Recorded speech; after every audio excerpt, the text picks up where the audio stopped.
माझ्या स्क्रीनवर तुम्ही एक दुसरा चेहरा बघत असाल. हा चेहरा बघितल्यानंतर तुम्हाला फक्त एकच प्रश्न माझा आहे, तो म्हणजे आपण यांना पाहिलत का?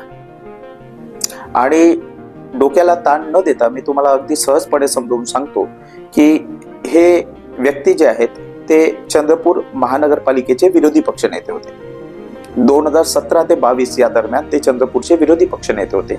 म्हणजे चंद्रपूरच्या ज्या समस्या आहेत, चंद्रपूरचे जे प्रॉब्लेम्स आहेत ते सभागृहामध्ये मांडणे, त्याचा निकाल काढणे, सत्ताधाऱ्यांना धारेवर धरणे, सत्ताधारी जर काही चुकीचं करत असेल तर त्यावर प्रश्नार्थक चिन्ह निर्माण करणे ही जबाबदारी विरोधी पक्षनेत्याची असते. मात्र 5 वर्षामध्ये त्यांनी कुठल्याही सभेमध्ये कुठलेच प्रश्न उभे केलेले नाही, कुठलेच गंभीर आरोप केले नाही, कुठली पत्रकार परिषद घेतली नाही, कधी रस्त्यावर उतरले नाही, कधी जनतेकडे गेले नाही, त्यांचे नेमके काय प्रश्न आहेत हे समजून घेतले नाही. एखादी विरोधी पक्षनेता ज्याची जबाबदारी जनतेच्या प्रश्न विचारण्याची असते, सरकारला धारेवर धरण्याची असते, सत्ताधाऱ्यांना धारेवर धरण्याची असते, ते जेव्हा निष्क्रिय असतात तेव्हा काय होऊ शकतं याचं मूर्तिमंत उदाहरण गेल्या 5 वर्षामध्ये चंद्रपूर शहराने बघितलेलं आहे.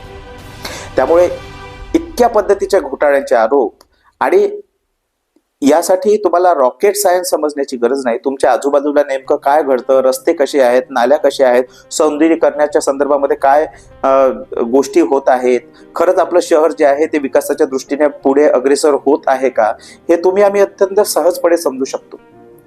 जवळपास 500 कोटी इतका बजेट चंद्रपूर महानगरपालिकेचा आहे. 500 कोटी. या 500 कोटीमध्ये सत्ताधारी नेमके काय करतात, विरोधी पक्षनेते नेमके काय करतात, हा तुम्हा आम्हाला पडलेला प्रश्न आहे. मात्र या सत्ताधाऱ्यांना आणि विरोधकांना हा प्रश्न अजिबात पडत नाही.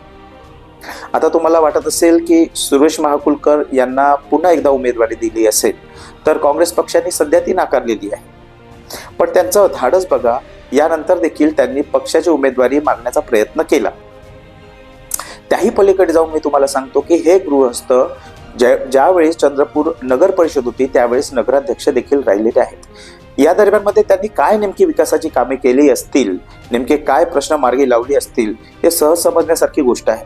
आता महाकुलकर गेल्यानंतर तुम्हाला वाटेल की कोणतरी दुसरा विरोधी पक्षनेता येईल जे तुमची बाजू मांडेल, तर थोडं वेट करा आणि नेमकी सत्ता कोणाची बसते हे बघा, विरोधी पक्षनेता कोण बनतो हे बघा, आणि खरंच तुमच्या समस्या आणि त्याचं निराकरण तो व्यक्ती, तो विरोधी पक्षनेता सक्षमपणे करतो का हे बघा.